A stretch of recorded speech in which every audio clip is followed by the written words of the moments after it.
Hi, it's International Master Squirology, and I am proud to announce we have finally arrived at Emmanuel Neymann's 7th and final signal, Impotent Defense / Defense Too Far Away. The name is self-explanatory. I myself like to think of it as the helpless signal, when one side's pieces are outnumbered or too far away from where the action is taking place. The most common form of impotent defense is when one side has a material advantage. Here, Nepomniachtchi is down material against Chinese prodigy Wei Yi, and Nepomniachtchi's pieces are too far away from the sneaker on h4. White just resigned here, in this position, because he can't do anything to parry the threat of knight g2. For example, king c1, knight g2, knight g2, h3, and the pawn promotes. Here it was a combination of simply being down material and the defenders being too far away. Another very common form of impotency is where one side can't stop the other from promoting without avoiding material loss. In the last example, Nepomniachtchi simply couldn't stop Wei Yi's pass pawn. But here, Alexeyev can stop Adiban's pawn. He's just going to have to give up massive material. It doesn't help that White's knight can control the queening square by going to d6. Let's just see the rest of the game.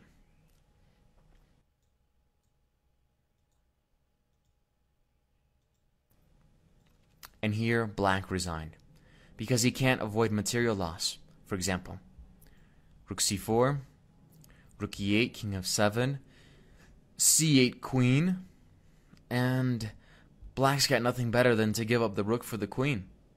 And after rook c8, White's up a whole rook.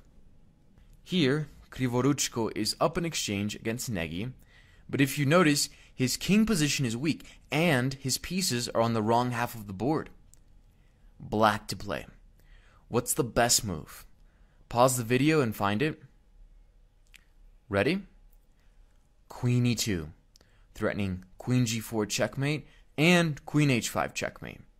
And White can't do anything because his pieces are too far away from the action.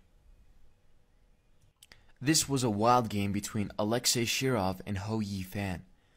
They're both going for each other's king. In this position, Black played queen h4, and instead of directly defending against it, White chose an indirect method which provoked Black into taking on h2. So Black has netted a pawn, but if you look at the activity, it's a huge mismatch. White's got 1, 2, 3, 4, 5 pieces attacking Black's king in the direction of Black's king. Here, Black played f6, and White took with the knight. Black was definitely hoping for queen f6. And at first glance, it might look like it's okay for White, but it's not. Because the only piece that's defending the queen on f6 is the rook on g3, because the rook is aligned with the king and pins the g7 pawn. But, as you can see, Black can play queen g3, remove the crucial defender, and afterwards take the queen. And Black's doing fine there. So, that's what Hou Yifan was hoping would happen. And she probably thought that was the right line. She didn't see rook h1. Rook h1 is a really killer move. Because look, now if she plays queen h1, then after queen f6, there's no way to remove the crucial defender.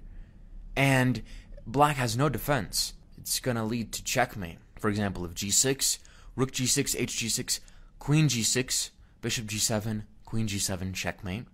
Even simpler is bishop c4, bishop e6, checkmate. So in the game, she had to give up the queen immediately with queen g3. White won after a few more moves. So that's it for the 7th signal, Impotent Defense / Defense Too Far Away. It's not the most elegant name for a signal, and it encapsulates a lot of different situations. So at the beginning, it might seem too vague, but once you start understanding that certain squares are more valuable than other squares, and by extension, that certain areas are more valuable than other areas, it'll start making sense. The only closing note to this chess.com lesson is that impotent means unable to take effective action, helpless or powerless. Please comment and like. Follow me on Twitter @Squirrology, and remember, I'll see you on chess.com.